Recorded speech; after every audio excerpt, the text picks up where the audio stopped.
చిన్న ప్రభుత్వ ఉద్యోగానికే లక్షలాది మంది పోటీ పడటం సర్వసాధారణంగా చూస్తుంటాం. అయితే మధ్యప్రదేశ్లో ఫారెస్ట్ గార్డు పోస్టుల భర్తీలో భిన్నమైన పరిస్థితి నెలకొంది.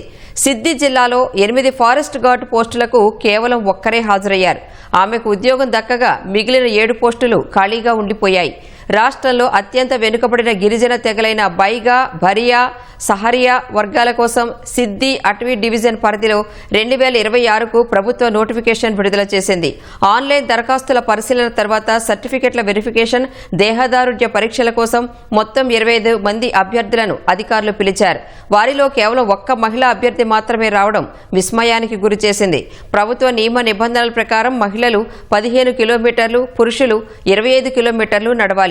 ఆ ఏకైక అభ్యర్థి నిర్దేశించిన అన్ని ప్రక్రియలను విజయవంతంగా పూర్తి చేయడంతో ఉద్యోగానికి ఎంపికైంది.